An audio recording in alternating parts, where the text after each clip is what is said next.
김정일이 내놨던 모든 이론을 다 뒤집어 엎는 그런 이론을 지금 김정일이가 내놨어요. 무슨 이론이냐? 남과 북의 관계는 이제부터 남과 북의 관계는 네, 국가관계다. 주족, 족과 족사의 관계인 주족에 기초한 족대국에 기초한 국가관계다 라는 얘기를 김정은이가 계속 합니다. 그리고 지금 북한은요 날씨 예보로부터 시작해서 학교에서 가르치는 모든 북한 지도에 한반도를 절반으로 딱 끊었어요. 우리는 지도에 한반도 남북을 딱 크게 해서 한반도를 우리 지도로 하는데 북한은 얼마 전에 제가 김정은의 주한 간부학교에 간 강의실에 보는데 강의실에 본 지도에 몽땅 다 한반도를 딱 갈랐습니다. 이제 국의 국가다 해서 북한 하면 위에 이렇게 반쪽짜리만 딱 지금 붙여놓고 있어요. 그래서 국가 대 국가 관계다. 그러니까 이 국가 대 국가 관계에 맞게 지금 국가 유구 체계를 지금 대폭 지금 수정하고 있습니다. 이번 주에 어떤 일이 있었는가 하면 원래 북한은요 남북 관계를 누가 주도했는가 하면 우리나라에 통일부가 있듯이 북한에는 당 안에 통일전선부라는 게 있었습니다. 통일전선부가 있었는데 이번에 국가 대 국가 관계로 규정하면서 통일전선부를 지금 해체해서 결국은 당중앙위원회 10부 대적 지도 이렇게 지금 바꾸었다고 합니다. 그러니까 최근에 이 통일전선부라는 걸 북한 당 기구에서 없애버린 이게 대단히 이제 새로운 그런 변화라고 우리가 볼 수 있겠습니다. 여러분 북한이 계속 이야기하는 통일전선 뭐 전략, 통일전선 노선, 통일전선부 이렇게 통일전선 이런 말 많이 들으셨죠? 네. 이게 혹시 통일전선 이게 무슨 개념인지 아세요? 통일전선. 네, 통일전선이라는 건 누가 만들어낸 말인지. 통일을 할 때 이제 북한이 먼저 앞장서서 한다. 통일전선이라는 거는 쉽게 이야기하면 이겁니다. 무슨 목적을 이룰 때 자기 힘이 좀 약하다. 그러면 상대편에서 유사한 사람들을 끌어들여서 자기 편을 만들어서 일단 목적을 성취한 다음에 성취한 뒤끝에 그렇게 끌어들였던 사람들을 쳐낸다. 이게 쉽게 이야기하면 통일전선 노선입니다. 이게 1921년도 국제공사당에서 만든 건데 예능이 레이비한 사람이 이렇게 말했습니다. 만약 당신한테 적이 3명 있으면 적이 3명이니까 구중 둘과 동맹해서 둘과 손을 잡고 동맹해서 하나를 타도하고 하나를 타자. 나한테 지금 적이 3명 있어요. 내가 경기장에 올라갔는데 내가 혼자고 3명하고 붙어요. 그럴 때는 절대 3명하고 싸우지 마라. 구중 2명하고 손잡아서 한 명을 꼭 끌어들이고 그러면 둘 남잖아요. 그 둘 남을 때 또 그 둘 중에서 한 명하고 손잡아서 또 한 명 꼭 끌어들이고 그래서 1대1이 될 때까지 계속 상대편에서 우리 편을 만들라. 이게 레닌이 만들어 놓았던 통일전선 노선입니다. 그래서 이 레닌이 만든 통일전선 노선을 해가지고 제일 처음에 이걸 정책화 해가지고 석공했던 사람이 이 마오쩌둥이라는 사람입니다. 마오쩌둥이 그때 국공합작이 통일전선 노선입니다. 마오쩌둥이 중국을 통일하자고 보니까 장개석하고 이게 개입이 안 되는 거예요. 장개석의 힘이 너무 크니까 중국공사당은 얼마 되지 않고 그래서 통일전선 노선에 따라서 마오쩌둥이 장개석에게 뭘 제기하느냐 중국공사당에 우리 너희들하고 싸울 생각 전혀 없다. 그러니까 일본하고 싸워야 되겠는데 두 군대를 합하자. 우리 공산당원들 다 공산당 이거 팔려는 독을 벗고 국민당 독을 입을게. 그래가지고 국공합작이라는 걸 합니다. 중공산당. 국공을 합작을 해가지고 중공산당원들이 몽땅 다 장개석 국민당 복을 입고 국민당 군에 편입돼요. 그 다음에 항포군관학교라는 게 있었는데 광주에 그게 선중사, 선문이 세운 그 항포군관학교인데 그 군관학교 교원 들었어. 중공산당원들이 자신 신분을 숙이고 다 교원들로 들어간 거예요.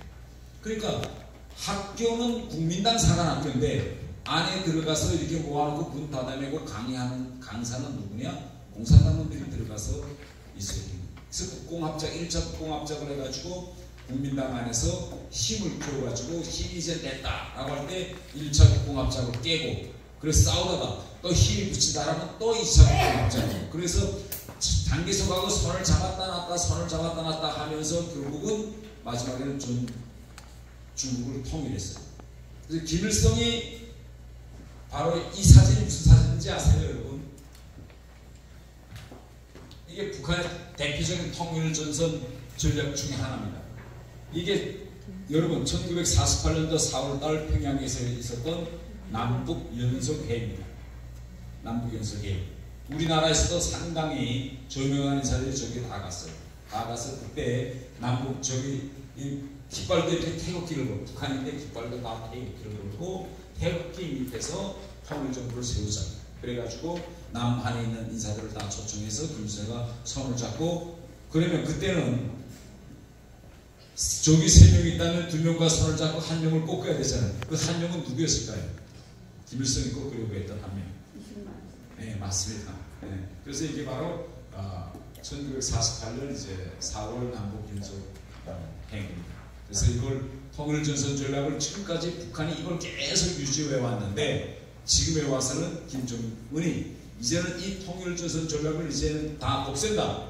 없애고 한국과의 북한과의 관계를 남북 관계를 이제부터는 국가대 관계로 정립한다. 그러면 김일성도 한민족이기 때문에 앞으로 절대 국가관계로 정립하지 말고 우리는 통일로 가는 노상에서의 특수관계다. 이거 김일성이 만들어놨거든요. 노태우 대통령하고 그 이후에 김정은도 김대중 대통령하고 6.19 공동선언에서 낮은 단계 연방제를 통해서 우리는 하나의 국가로 가자. 현 시점에서 절대 두 개 국가로 갈라서는 안 된다. 이게 김대중 대통령과 김정일이가 또 합의한 건데 김정은에 와서는 지금 아니다. 이게 아니다. 이제 그럼 우리는 두 개 국가로 갈라지자. 이렇게 지금 김정은이 공개적으로 얘기합니다. 그러면 왜 김정은이가 두 개 국가로 갈라지자고 할까요? 핵무기와 관련되어 있습니다. 이 북한에서 지금 핵을 완성했습니다.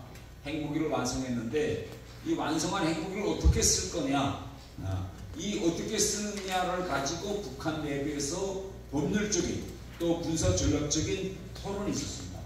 토론이 있었는데 어떤 문제가 제기되는가 하면 핵을 쓰려면 어떤 원칙에서 쓰고 그 핵을 쓰는 조건은 어떻게 하며 거기에 따라 군사 결의가 보니까 그래서 이 핵무력 정책에 대한 핵무력법을 만들었습니다. 북한이 법을 만들었는데 여기 이런 내용이 있어요. 핵무기 사용 원칙 언제 쓰느냐, 핵무기를 언제 쓰느냐, 여기에 이렇게 되어 있습니다. 두 번째, 조선민주주의인민공화국은 비핵 국가들이 다른 나라와 야합해서 조선민주주의인민공화국을 공격할 때 핵을 쓰겠다. 이렇게 돼요. 비핵 국가들이라고 했습니다. 그럼 누굴까요? 대한민국.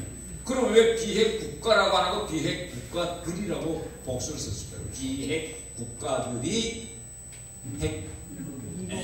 이건 일본과 한국을 함께입니다. 그런데 비핵 국가들을 한국을 이건 같은 민족이라고 하면 핵무기를 못 쓰는 거예요. 왜? 아니 같은 민족을 향해서 어떻게 핵을 쓰느냐? 북한 당의 통일전선 노선이라면 남한도 북한도 다 같은 한 민족이기 때문에 한 민족이기 때문에 우리는 통일해야 된다. 이게 북한의 기존 민족해방 이론인데 이제는 핵을 가지고 핵을 쓰면 다 죽잖아요. 이건 뭐 핵무기가 뭐 사람을 가립니까? 어디다 떨구면 다 죽게 돼 있는데 그래서 핵을 쓸 거냐 말 거냐 이걸 논쟁하면서 결국은 남한을 향해서 핵을 쓰면 그러면 남한 우리를 같은 민족으로 볼 거냐 말 거냐 국가냐 아니면 앞으로 같이 통일 집살림을 같이 하나로 합할 형제냐 이 논쟁에서 결국은 핵을 쓰자라고 해서 우리가 비핵 국가라고 지금 하는 비핵 국가들. 자 그러면 한국을 비핵 국가로 가져가고 핵을 쓰려고 지금 핵무기를 배치하고 있습니다. 배치하고 있으니까 김정은한테는 여기에 맞게 이 법에 맞게 헌법도 수정해야 되고 당국도 수정해야 되고 군사 결의도 바꿔야 됩니다. 네, 핵을 쓸 수 있게. 그래서 지금 김정은은 결국은 2개과론으로 가고 지도도 결국은 이제 다 한반도를 절반 잘라가지고 북한 하면 우리로 말하면 뭐 한반도 지도, 북한도 이제 북한 지도라고 할 때는 지금 절반만 이제 내버리고 있습니다. 최근에 아주 이상한 일이 하나 생겼어요. 원래 북한이요, 제가 알기로부터 2014년까지 김일성 광장에 마르크스와 레닌의 초상화가 있었어요. 그러다가 김정은이가 올라가서 마르크스와 레닌의 초상화를 다 내렸습니다. 네. 왜 내렸느냐? 또 그런데 며칠 전에 북한 중앙당 학교를 가면서 그 내렸던 10년 동안 내렸던 마르크스와 레닌의 초상화를 다시 걸었어요. 대단히 정책에서 이거 그때는 절대 마르크스와 레닌 초상화를 걸지 말라 해서 다 내렸는데 이번에도 김정은이가 갑자기 또 걸라 해서 그 마르크스와 레닌의 초상화를 걸었어요. 이게 대단히 어려운 질문인데 이거 왜 내렸다가 걸었을까요? 그때 2014년, 12년부터 14년 김정은 정권 초기에 중국과 러시아가 북한에다가 핵무기를 포기하라고, 핵무기를 절대 하지 말라고 어마어마하게 압력을 가했습니다. 그래서 김정은이가 야 절대 러시아와 중국하고는 이제는 다시 붙지 말자. 그래서 그때는 마르크스와 레닌주의라는 그런 이념을 통해 가지고 같이 연대하고 뭐 이렇게 했는데 이제는 이게 필요 없다. 그러니 마르크스 레닌 초상을 딱 내리라 했는데 지금에 와서 지금 북한을 누가 먹여 살리고 있느냐? 지금 중국하고 러시아가 먹여 살리고 있는 겁니다.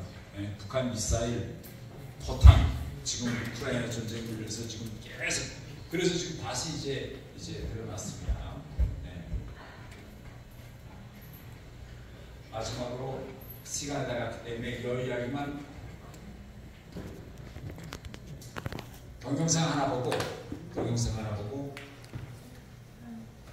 시간이 다 가서 이 동영상 하나 보고 요거는 우리 자유로운 토론 좀 하는 걸 봅시다. 지금 북한 현실이 어떻게 변하고 있는지 이 동영상 하나 좀 틀어주십시오.